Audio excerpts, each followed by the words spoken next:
Madam President. Senator from Washington State. Thank you, Madam President. You know, Americans across the country are watching us now as we near the brink of an entirely pointless and absolutely devastating government shutdown and wondering, how in the world did we get here? It is a great question and an infuriating one. So I want to take a few minutes to walk through exactly how we did get here. Because the plain truth I want the American people to recognize is it did not have to be this way. But a number of House Republicans have been working from day one of this Congress to hold our government hostage, push the most extreme partisan agenda imaginable, and set us on a collision course for a government shutdown. And you don't have to take my word for it. Just listen to what some of them have been saying. Quote, if a shutdown occurs, then so be it. Quote, we should not fear a government shutdown. It's, quote, not the worst thing that could happen. And this quote, maybe what it takes. And last week, of course, former President Trump, the same guy responsible for the longest shutdown in history, called for Republicans to shut down the government again. And unfortunately, it sure seems like these are the sorts of people Speaker McCarthy has been listening to, the most extreme fringe voices in his party, when he should be listening to the overwhelming majority of people in our country who do not want a shutdown. Because, let's be clear, most members of Congress, like most Americans on both sides of the aisle here, in both chambers of Congress, do not want a government shutdown. They do want to see us working together to get our jobs done. And this is something I've heard from so many of our colleagues when I became chair of the Senate Appropriations Committee at the beginning of this year. We need to get back to regular order. No more omnibuses. No more chaos, no more government shutdowns. I heard it from across both parties here in the Senate. And so I've been working with the senior senator from Maine to deliver on just that, to make our appropriations process work better, to get our bills done, and to ensure that all members do have a say in the process. We've made some concrete progress, but over and over, extreme Republicans in the House have put up roadblocks and done everything they can to prevent Congress from getting even the most basic things done.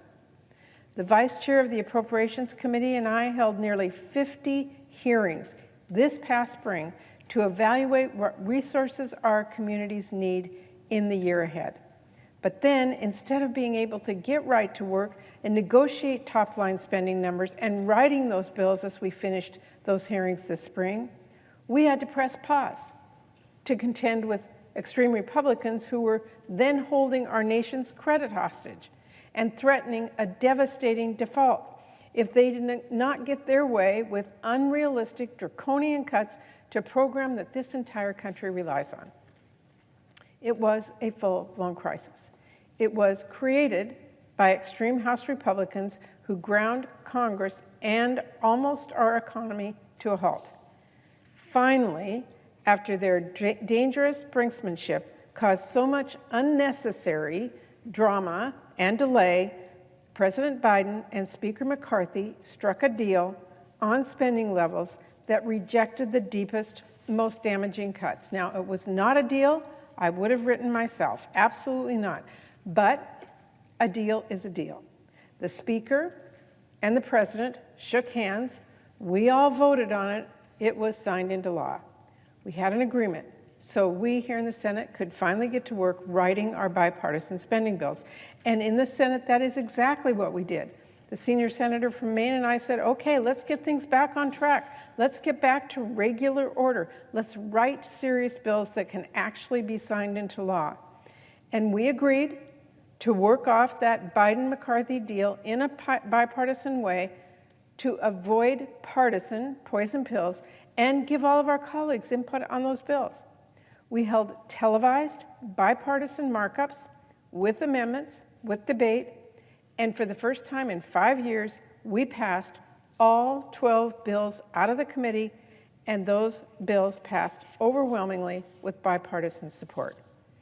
We then got a resounding 91 votes to start work on 3 appropriations bills that passed unanimously out of committee here on the Senate floor. And as we know, a few holdouts slowed things down, but I want you to know we are going to keep working together to return to regular order so members can debate appropriation bills and offer amendments, and we can get them passed. Now compare that to the House. Did they work to produce serious bipartisan appropriations bills that can be signed into law? Nope. They wrote extreme partisan bills, extreme, that are not going anywhere. Did they keep out provisions they knew would be non-starters? Absolutely not. Their appropriations bills are a far-right wish list chock full of extreme policies that would undermine our response to the climate crisis, embolden bigotry against the LGBTQ community, weaken common sense gun safety regulations, and of course, impose extreme abortion restrictions. I mean, the list of extreme far-right policies that were slapped onto government spending bills in the House is astounding. If you want to get something done for your constituents, you need to get serious, and those bills are not serious. And did House Republicans at least stick to the bipartisan top lines that President Biden and Speaker McCarthy agreed to and we all voted on? Not even in the slightest.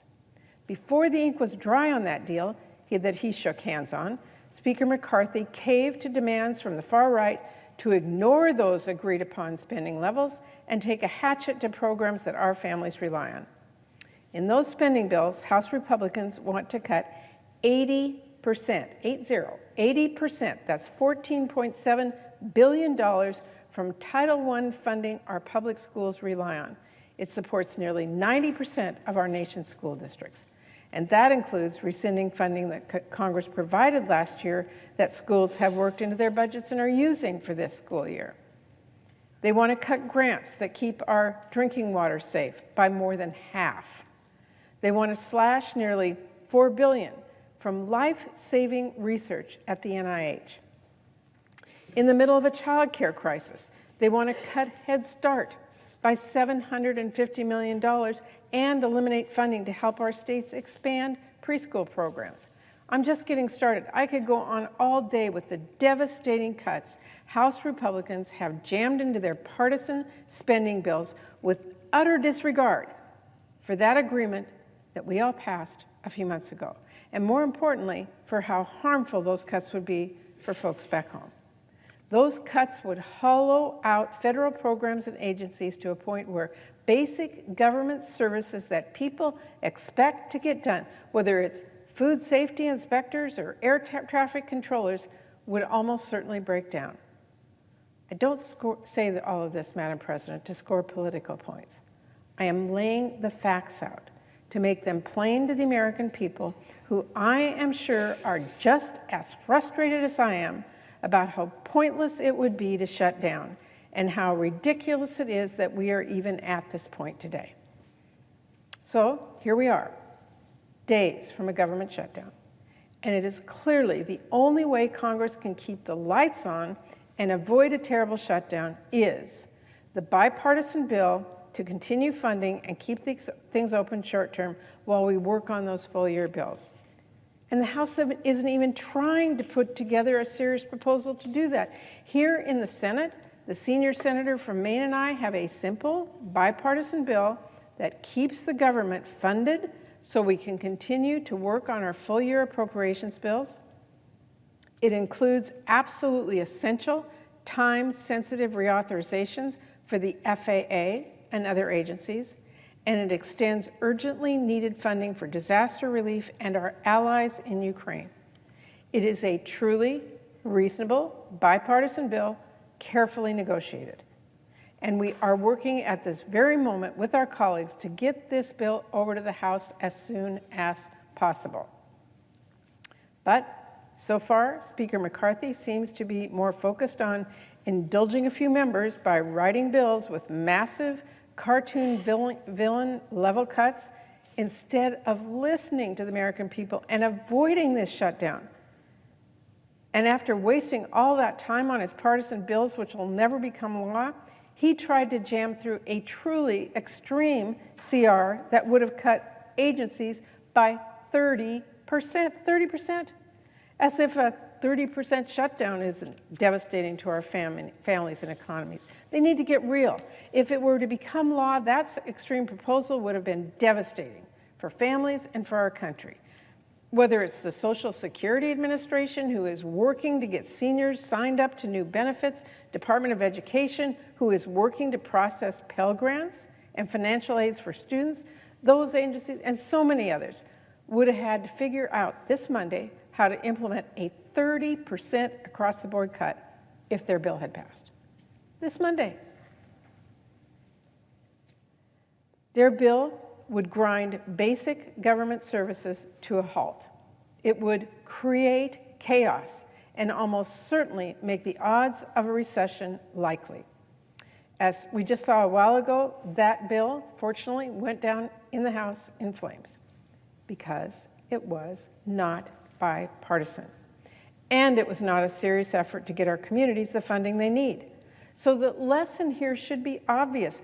Partisanship is not how we get through crisis, any of them, especially in a divided government. It is not how we prevent shutdowns. We prevent shutdowns by rolling up our sleeves, doing the hard work of talking to each other, listening to each other, hammering out a bipartisan agreement to keep the lights on. And fortunately, that's what we've actually done here in the Senate. We have a bipartisan agreement. We are on our way to sending it to the House as soon as possible. Good news, it's not too late for Speaker McCarthy to learn his lesson and do the right thing.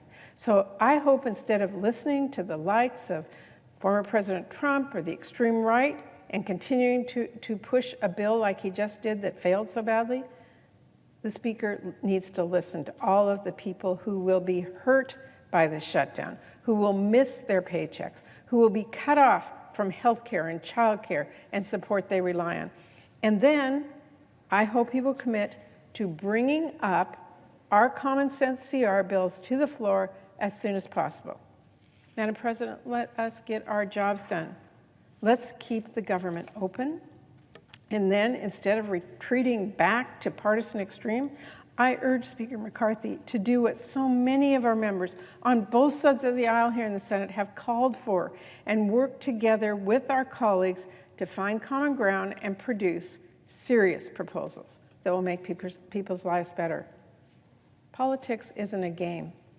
Sometimes you just choose to do the right thing because you know quite clearly what the right thing is to do. Shutting down government is not the right thing. Refusing to work in a bipartisan way and forcing us into a showdown to show certain members of the House Republican majority that you will fight Democrats, that's the wrong thing. The American people don't want to see you fight the other party. They want to see you work with your colleagues across the aisle. Madam President, that is what we have done in the Senate with our 12 bipartisan funding bills. And the sooner we take a shutdown off the table, the sooner we can get back to work to pass those 12 bills that fund everything from cancer research to grants for our farmers to top-notch medical care for our veterans and so much more. So, Madam President, as I've said so many times, let's help people and solve